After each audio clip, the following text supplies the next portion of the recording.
So, in this class, we are going to study the ethics concept, its origin, definition, what is moral philosophy, nature of moral judgments, and reactions. So, as we have already studied, that definition of ethics is by ethics we mean that branch of moral philosophy that guides people about what is good or bad. It is a collection of fundamental concepts and principles of an ideal human character. The principles help us in making decisions regarding what is right or wrong.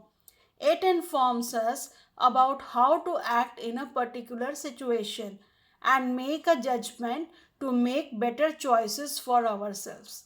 तो सबको पता होना चाहिए कि ethics जो होता है वो मॉरल फिलॉसफी का एक पार्ट है और ये जो है गाइड करता है लोगों को in every branch either it is in management और बिजनेस और लॉ और मेडिकल एनीथिंग मेडिसिन एनीथिंग.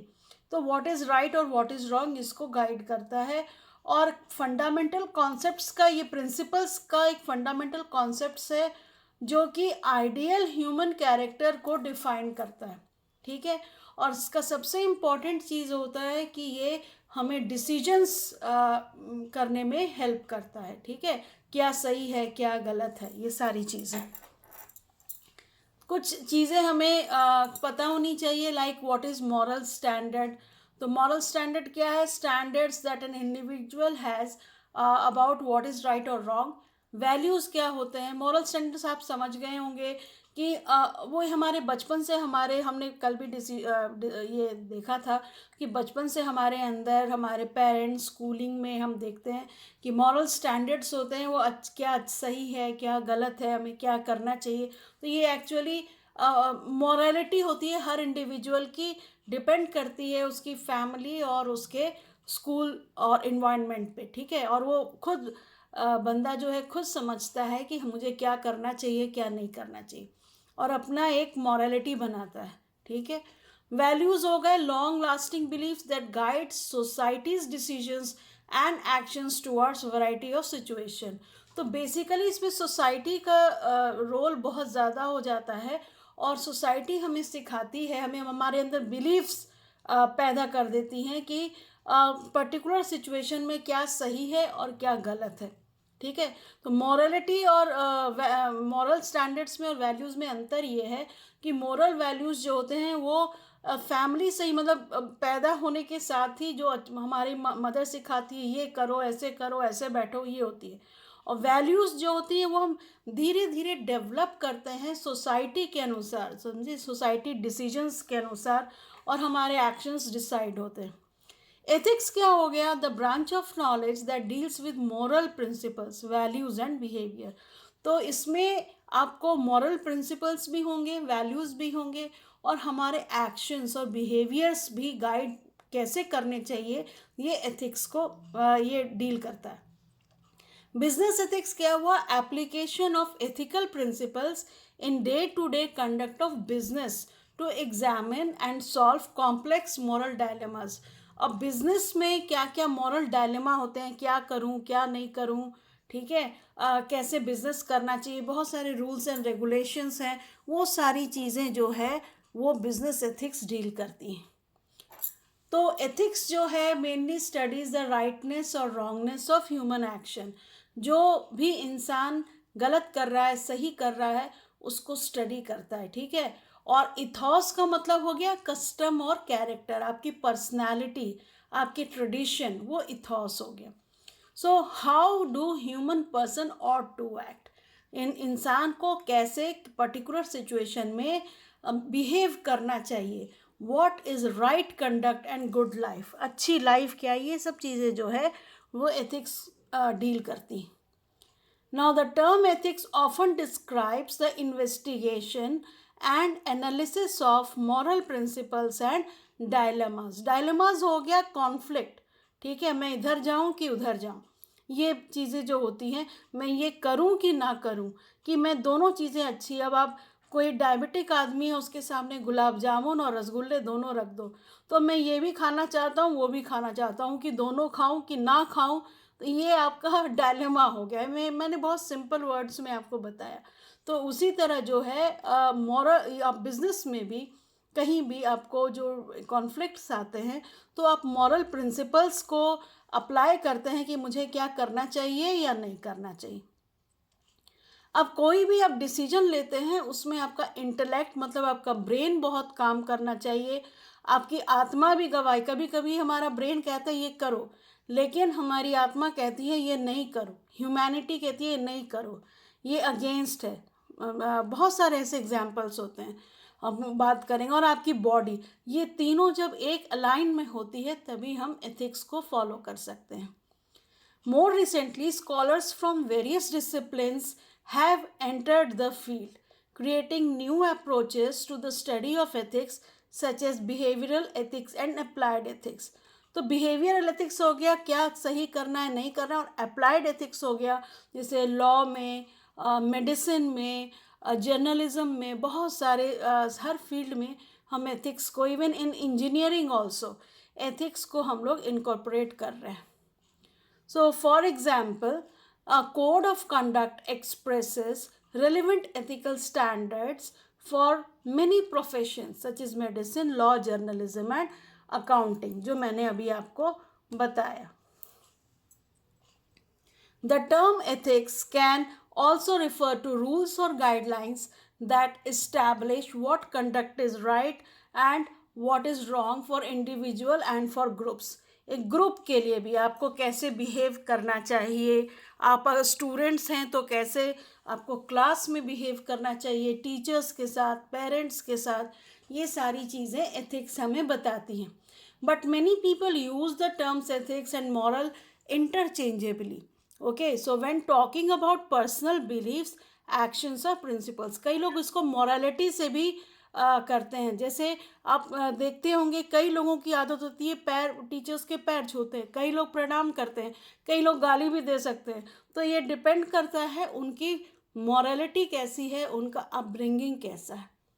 ना प्रिंसिपल्स ऑफ बिजनेस एथिक्स में बहुत सारी चीज़ें हम आगे के क्लास में भी पढ़ेंगे, थोड़ी सी हम देख लेते हैं. जैसे इम्पार्शियलिटी मतलब आप जब बिजनेस करते हैं अपने एम्प्लॉयज़ के साथ इम्पार्शियल रहें, नेपोटिज्म, फेवरिज्म, ये सब चीज़ें ना हो.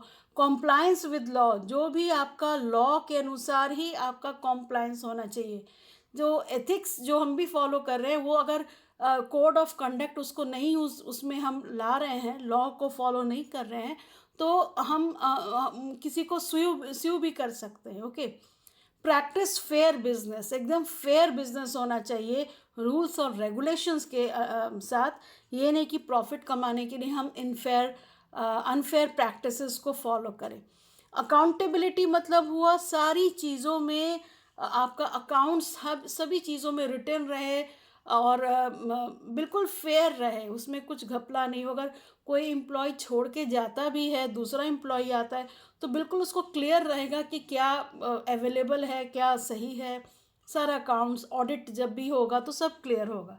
ट्रस्ट एंड ऑनेस्टी, बिल्कुल ये तो बहुत ही मोस्ट इम्पॉर्टेंट है. ड्यू डिलीजेंस, सोशल ऑब्लिगेशन हो गया कि सोसाइटी के लिए भी आप कुछ आपको करना चाहिए. स्टेक होल्डर्स इंटरेस्ट जो है, जैसे गवर्नमेंट, हमने कल देखा स्टेक होल्डर और शेयर होल्डर में क्या अंतर है. तो उसमें जो डायरेक्टली इन्वॉल्व नहीं है बिजनेस में, उनका भी इंटरेस्ट हमें देखना बहुत ज़रूरी है.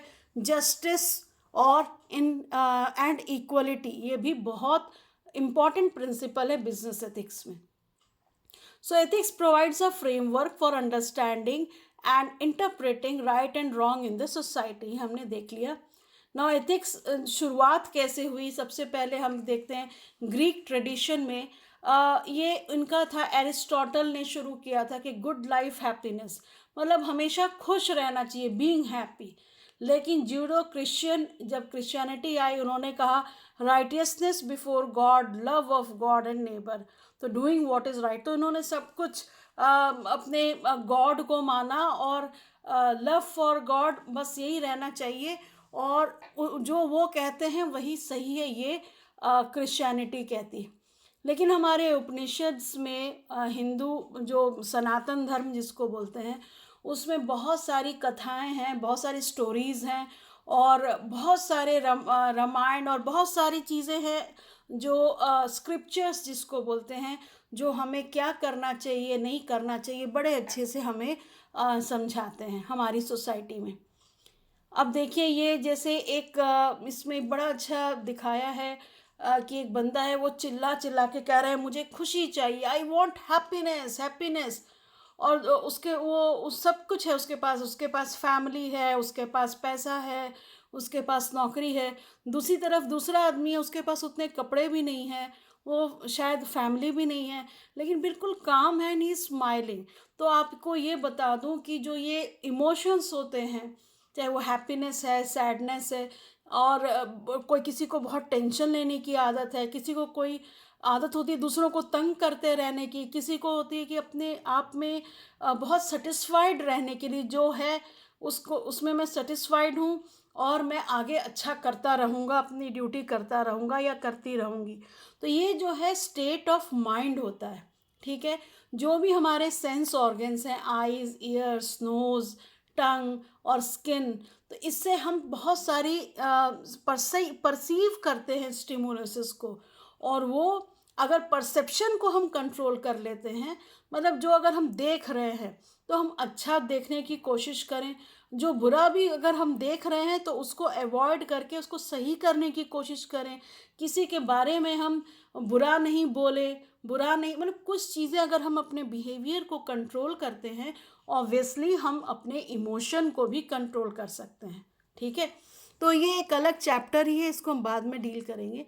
सो the law is described as a set of rules and regulations created by the government to govern the whole society. Law क्या होता है, ये हमने देखा कि सब कोई को एक्सेप्टेड होना चाहिए, रूल्स एंड रेगुलेशंस ये गवर्नमेंट बनाती है, ठीक है।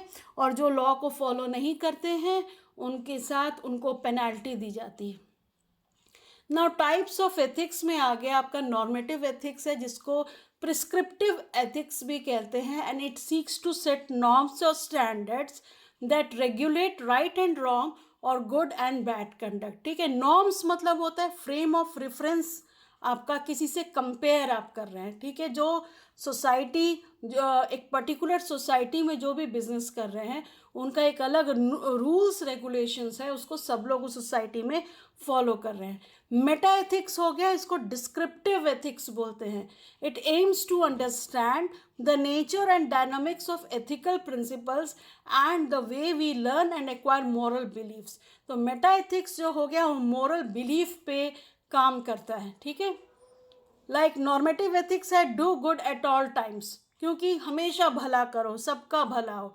लेकिन मेटा एथिक्स कहता है व्हाट इज़ गुड, किसी के लिए वो अच्छी चीज़ हो सकती है, किसी के लिए उसी उसी इंसान के लिए वो चीज़ बुरी भी हो सकती है, मतलब क्या अच्छा है क्या बुरा है।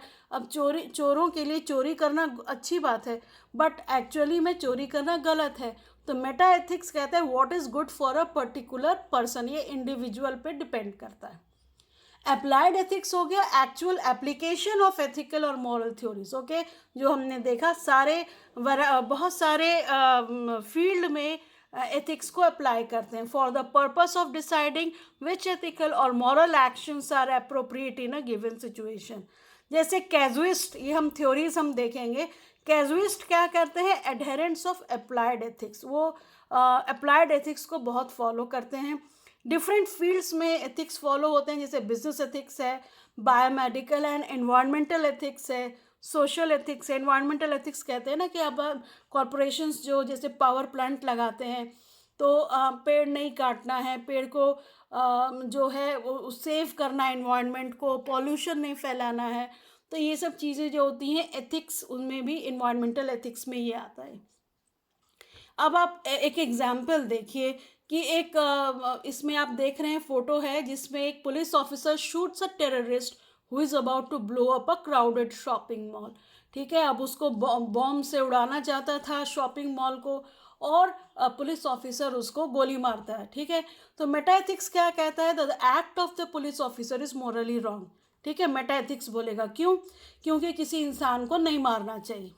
नॉर्मेटिव एथिक्स करेगा कि it is right thing to do in this particular situation, मतलब ये नॉर्म्स है, ये रूल्स है कि इस सिचुएशन में क्योंकि वो पुलिस ऑफिसर है तो इस सिचुएशन में ठीक था, नहीं तो नहीं बचा सकता था। कैजुइस्ट बोलेगा the police officer is just doing his best to fulfil his duty, वो अपनी ड्यूटी फुलफिल कर रहा था, इसलिए उसका एक्शन बिल्कुल सही था। तो यही अंतर है meta ethics, normative ethics and casuist में। एथिक्स हो गया साइंस ऑफ मॉरल्स, मॉरलिटी हो गया प्रैक्टिस ऑफ एथिक्स, ये अंतर है, इसको याद रखिएगा।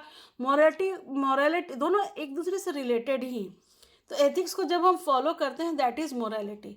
तो टेरेंस मैकॉनल 1994 में इन्होंने कहा था कि morality is characterised as an end governed rational enterprise whose object is to equip people with a body of norms that make for peaceful and collectively satisfying coexistence by facilitating their living together and interacting in a way that is productive for the realization of the general benefit.